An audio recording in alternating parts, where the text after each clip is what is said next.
For the last 2 years, the money that's come in via Game Change has allowed us to create relationships with these two incredible organizations in South Africa.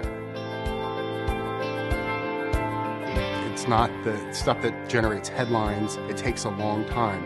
But the reason we've spent that time and invested those resources in doing that is because any management guru will tell you that partnerships and work will fail if you don't spend time building relationships with people. Both these organizations, they understand South Africa better than we ever could. They know the people there, they speak the language, they know the problems, and they know the solutions. They might not always have the resources, but they know what needs to be done.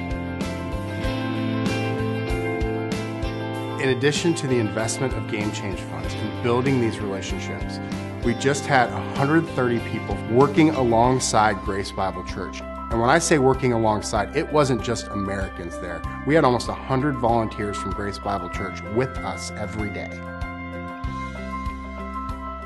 Life is not about being solo. You've got to be with other people who are willing to make the difference in changing the country that we're living into, to unite. There was an incredibly warm welcome, and we got hugs right away. And when they hugged us, they said, "We love you."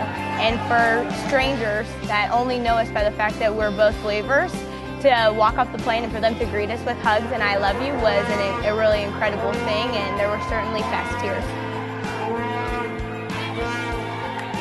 They've invited us into their family, not just a friendship. We've felt more welcome here than many places I've ever gone in the States. And that's just a testament to the type of people that they are and how warm their hearts are. We are meeting people that we think have been part of our family for a long time. We just hadn't met them as yet. And that's really how we felt, because of the many similarities we saw between Crossroads and Grace Bible Church, just that we divided by oceans and all of that. We trust that the next few days, as we get to do the work at the school and all the other projects that we'll be doing, we'll get to know one another's hearts and connect even more.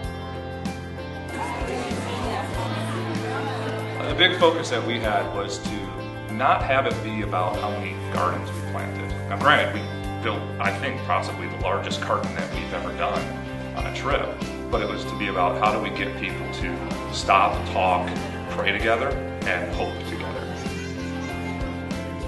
We just actually planted some seeds of relationships here. We're to a point now to where I think this is the beginning of something big. And we already have a lot of people on our end that are saying, hey, when's the next time we're coming over? You guys coming here now was very significant, because as much as it's about working and helping the school, that we should get acquainted as well.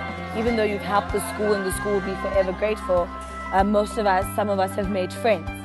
And because I have a personal relationship with Lauren, I will forever ask about Crossroads as a Grace person, you know? So if we have small little friendships between the Grace people and the Crossroads people, then as an organization, as a church, as a congregation, we become a family. I took a step back and I just stopped, in a sense, working. And I looked out and I saw a whole bunch of people sitting there, talking, intermingling, laughing, hugging, praying, and just living together. And I thought it was worth it.